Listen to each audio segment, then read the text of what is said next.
Have you ever held a warm cup of tea in your hands on a cold, rainy day? Have you felt that gentle heat spreading through your fingers? It is more than just a drink, isn't it? It feels like a hug in a cup. But my friends, have you ever stopped to wonder where this simple magic comes from? How did a few green leaves in a pot of water become the most popular drink in the world after water? It is a story that spans thousands of years. It is a story of kings and monks, of giant ships and secret ceremonies. Today I want to invite you on a journey. We are going to travel across high mountains in China and through the foggy streets of London. We will see how one tiny leaf changed the world.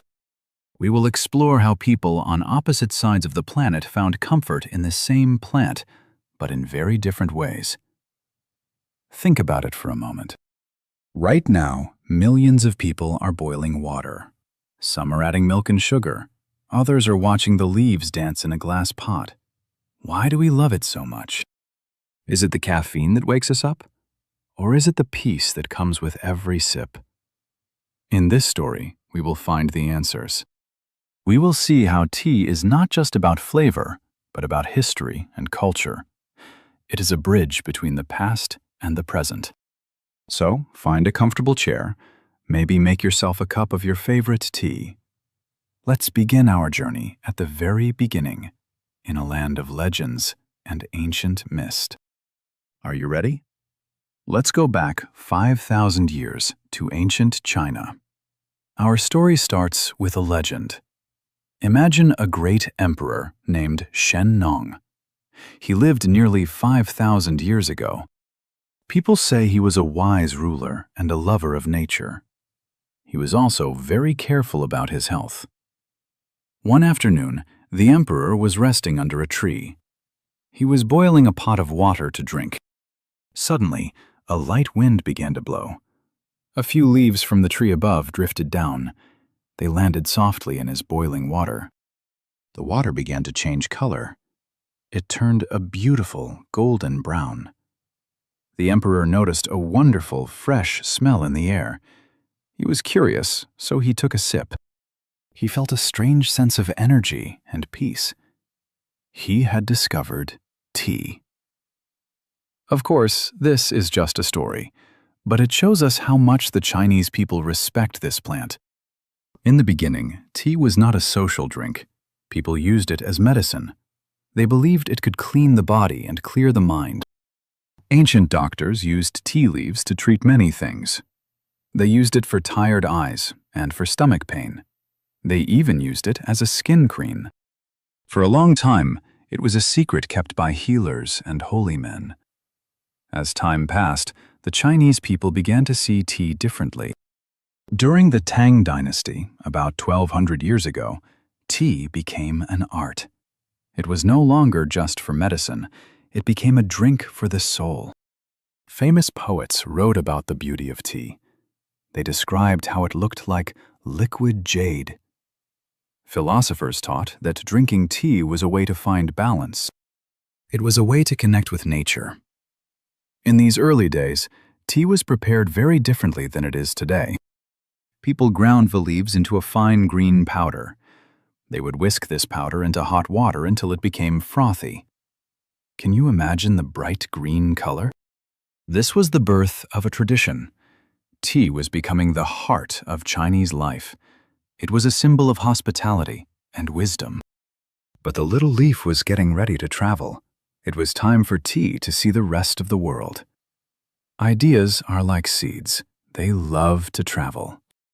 From the high mountains of China, tea began to move across the borders. It followed the paths of monks and traders. One of the most important stops on this journey was Japan. About 1,000 years ago, Japanese monks visited China to study. They found that tea helped them stay awake during long hours of meditation. They loved the focus it gave them. When these monks returned home, they brought tea seeds with them. In Japan, tea grew into something very special. It wasn't just a drink, it became a spiritual path. The Japanese developed the way of tea. This is a very beautiful and slow ceremony. Imagine a tiny, quiet room. Every movement is careful. Every bowl is chosen for its beauty. This ceremony reminds people to be present in the moment. It teaches that even a simple act, like making tea, can be a form of art. Tea also traveled to other places. It went to Korea, where it was enjoyed in temples. It traveled to Vietnam and Tibet. In the high, cold mountains of Tibet, people needed energy. They began mixing tea with yak butter and salt. It was a thick, salty soup that kept them warm in the snow. Think about how amazing that is. One plant traveled to different lands and became something new in each one. In one country, it was a quiet meditation. In another, it was a salty meal. This shows us the true power of tea. It is flexible. It fits into the lives of the people who drink it. It adapts to the weather, the religion, and the soul of a nation. But while Asia was falling in love with tea, a new part of the world was about to discover it. Far across the ocean, Europe was waiting. For a long time, the people of Europe had no idea that tea existed. They drank water, wine, or beer. But in the 1600s, everything began to change. This was the age of discovery. Large wooden ships were sailing across the world to find spices and gold. The first Europeans to bring tea back were the Portuguese and the Dutch. Can you imagine the first time a European sailor tasted tea? He probably thought it was very strange. It was a hot, bitter water made from dried leaves from a mysterious land. At first, tea was very, very expensive. It had to travel thousands of miles on dangerous seas. Only the richest people could afford it. It was kept in small, locked boxes called tea caddies.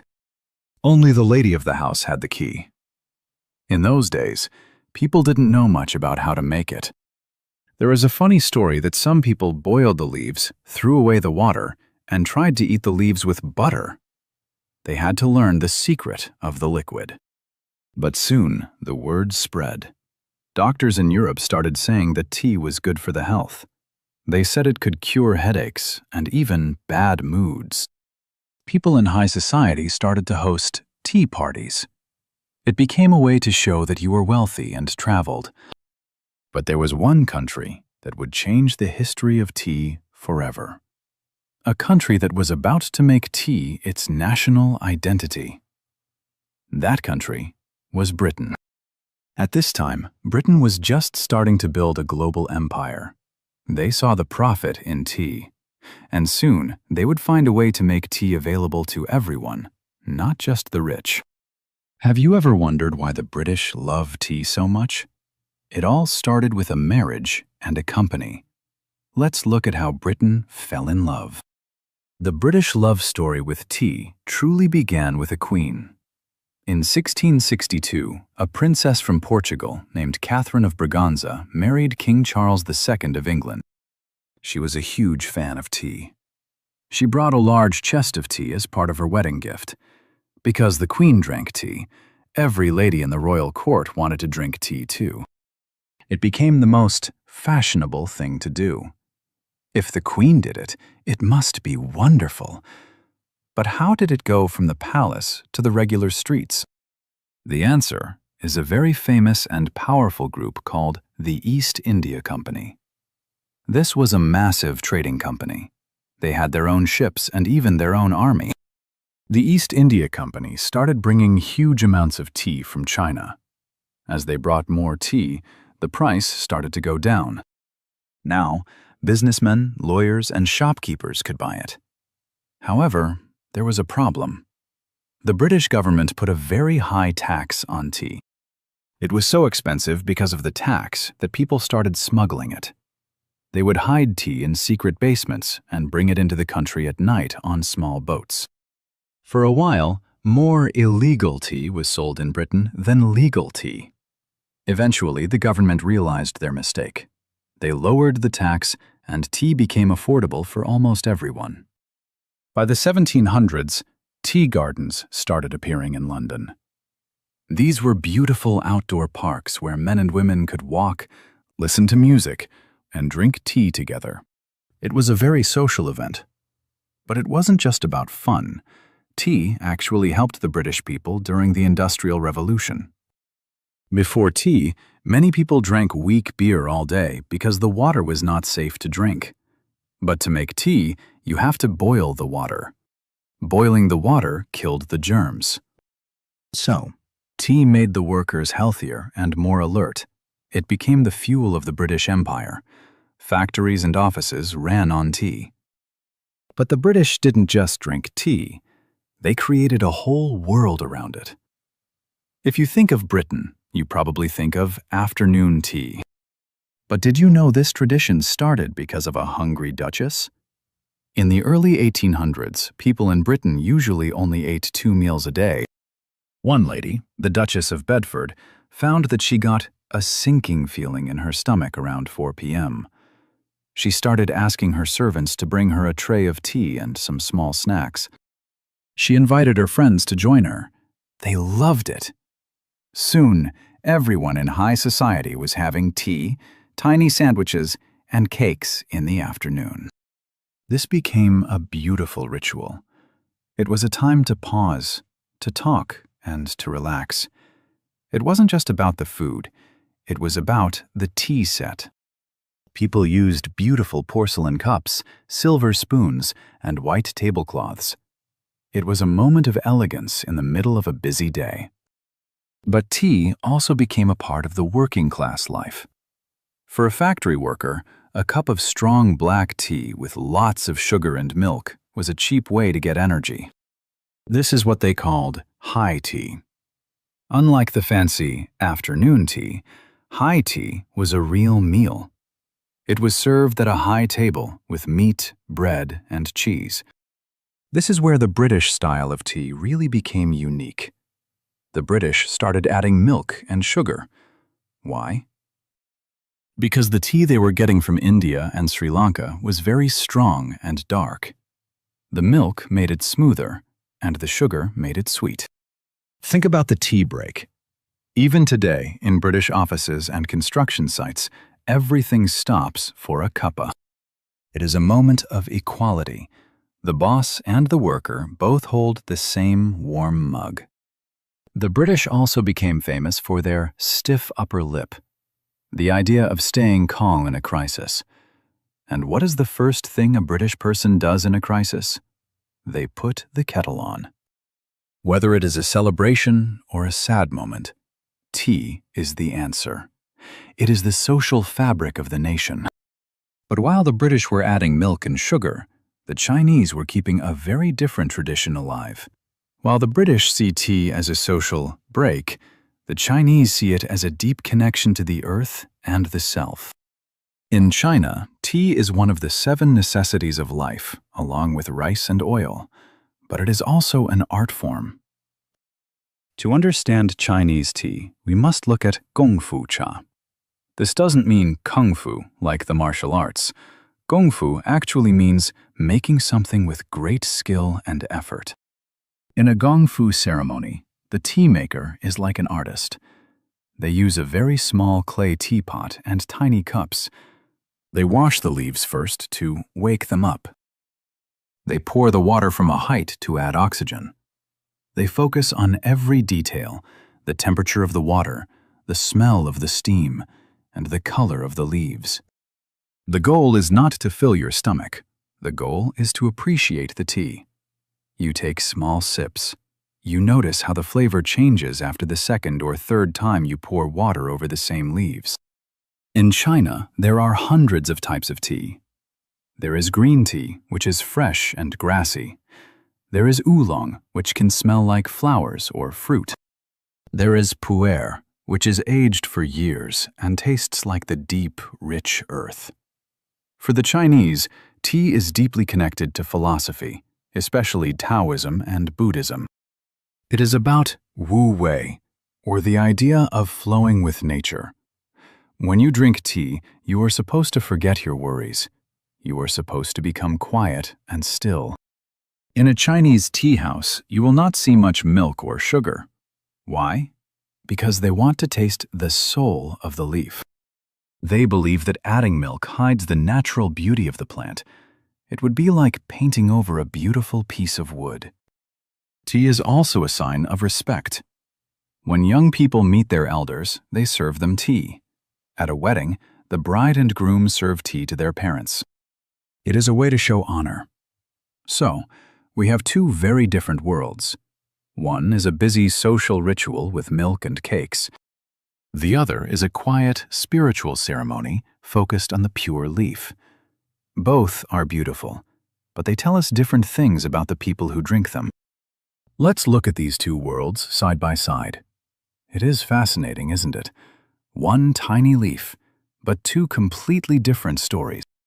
Think of it like two different languages speaking the same truth. First, let's look at the setting. In Britain, tea is often the background for something else. It is the background for a conversation, for a business meeting, or for a snack. It is social tea.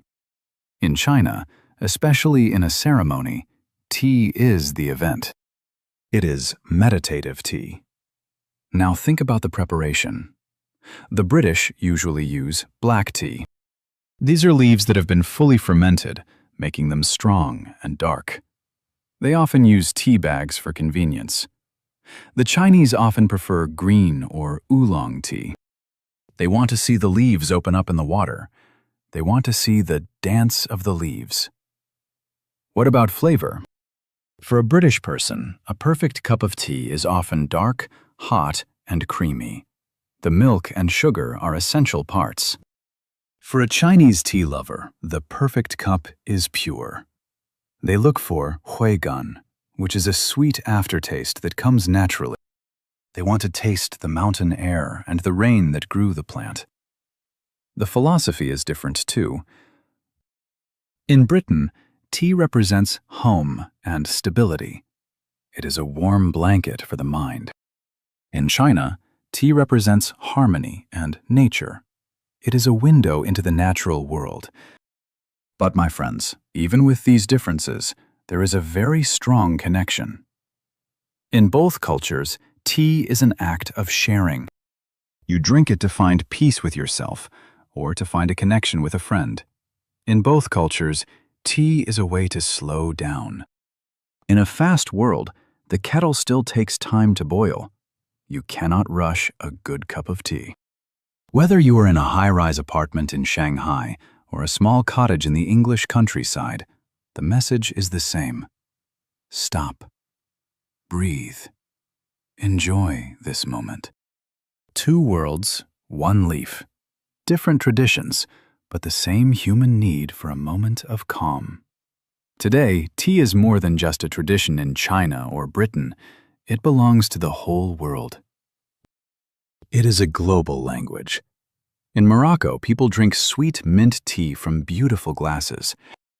In India, people drink chai, tea mixed with spices like ginger, cardamom, and cinnamon.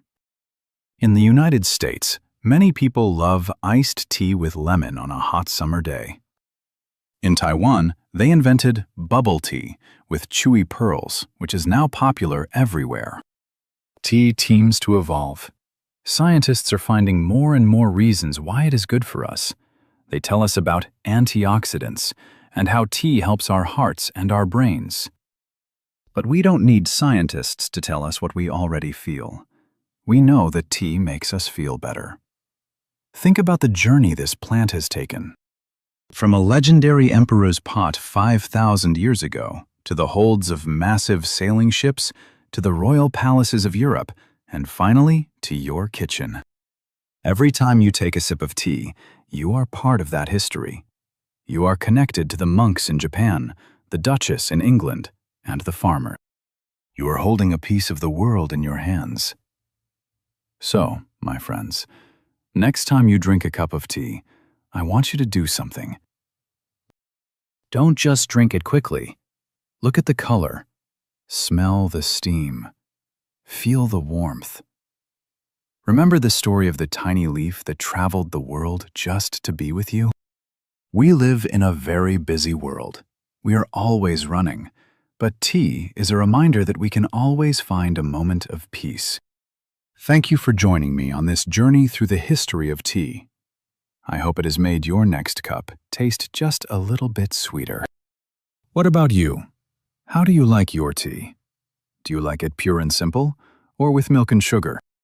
Whoever you are, and however you drink it, I wish you a peaceful and happy tea time.